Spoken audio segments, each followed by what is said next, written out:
Have you ever really stopped to wonder why you talk the way you do? I mean, the specific words you choose, the way you pronounce things, it all feels natural, but it's not random. Turns out it's all shaped by these invisible forces where you live, your social circles, even your national identity. So let's dive into this hidden world of sociolinguistics and figure out how society pulls the strings of the way we talk. All right, let me ask you something simple. That fizzy, sweet drink, what do you call it? Is it pop, soda, maybe just Coke for everything? And when you go to the grocery store, what do you put your stuff in? A sack or a bag? These little differences might seem totally trivial, but trust me, they're actually clues on a much, much bigger map. And linguists actually have a name for the lines on that map. It's called an isogloss. You can think of it as an invisible border that separates people based on one tiny little language habit, like whether you're on the pop side or the soda side of the line. And this doesn't just apply to words, it works for sounds too. A fantastic real-world example is in Argentina with a feature called shismo. In and around Buenos Aires, letters like Y and L aren't pronounced with a y sound, like in yes. Nope. They're pronounced with a sh sound. And that one little quirk in pronunciation creates a super clear dividing line, separating one dialect of Spanish from all the others. So, a single line for pop versus soda, that's just a fun fact, right? But what happens when the pop versus soda line is in the exact same place as the sack versus bag line, and a dozen others? Well, all those individual lines start to bundle together, almost like strands of a rope. And that thick bundle of isoglosses, that's what creates a real solid dialect boundary, carving out whole regions of speakers.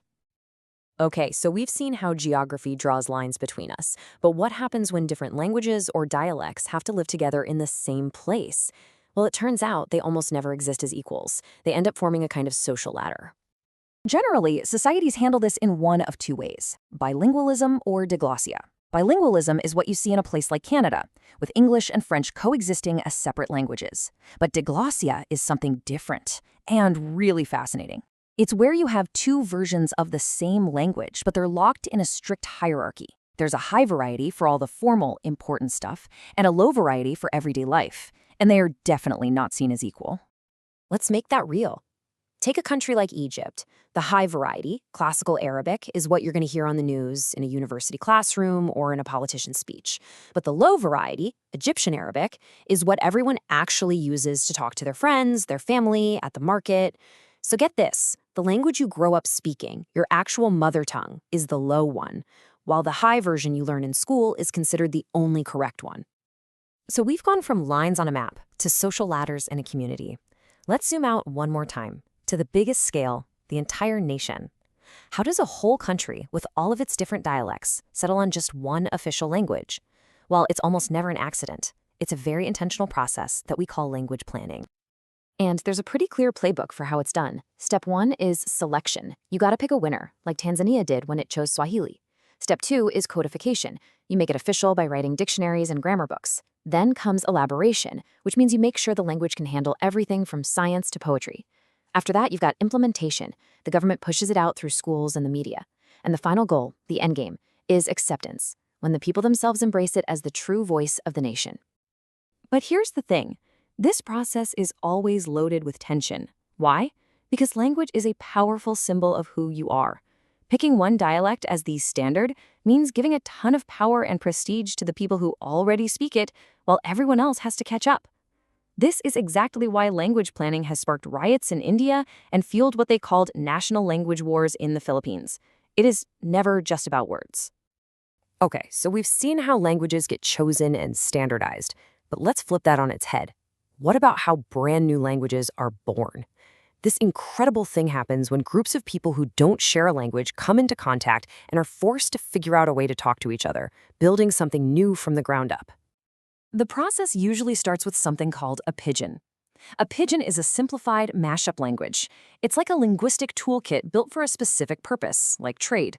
Crucially, it has no native speakers. But, and here's where the magic happens, if that pidgin sticks around long enough for a new generation to be born, children will start learning it as their first language. And when that happens, it blossoms into a Creole, a full, rich, complex language with native speakers. That's the turning point. We can actually watch this evolution happen.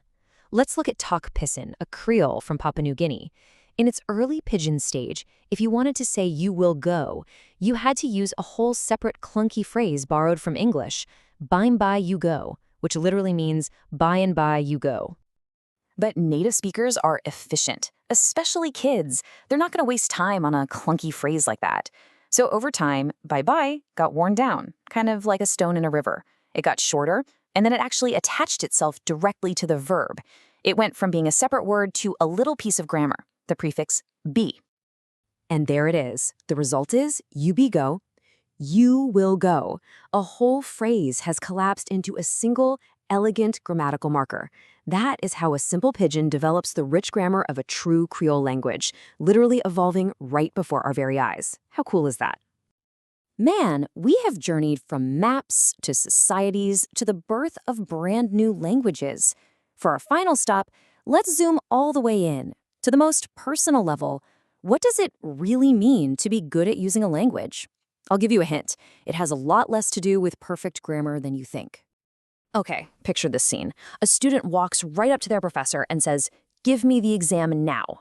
You can just feel the tension in the air, right? Okay, let's break down what's really happening in that moment. From a technical perspective, that sentence is perfect. The grammar is flawless, the vocabulary is correct. So why does hearing it make us all collectively cringe? What is so wrong with that sentence? The answer is what we call communicative competence. See, the student had one piece of the puzzle down, grammatical competence. They knew the rules, but they were completely missing the other two key parts. They had zero sociolinguistic competence, the instinct for what's appropriate in a social situation. You just don't demand things from a professor. And they lacked strategic competence. They failed to shape their message in a way that would actually, get them what they wanted. So if perfect grammar isn't the ultimate goal, then what is? Well, in our super-connected world, the ideal for a language learner is changing. It's shifting from being a perfect mimic to becoming something much more interesting and, frankly, much more powerful. The old goal was to become indistinguishable from a native speaker. The objective was basically mimicry. You were the student forever trying to erase your accent. But the new goal is to become an intercultural mediator. The focus isn't on hiding who you are. It's on understanding both cultures, yours and the new one, so deeply that you can act as a bridge between them. You're not the student anymore. You are the bridge. And that leaves us with one final big idea to chew on.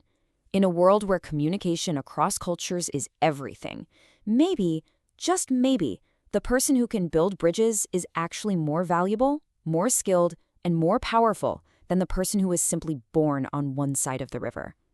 What do you think?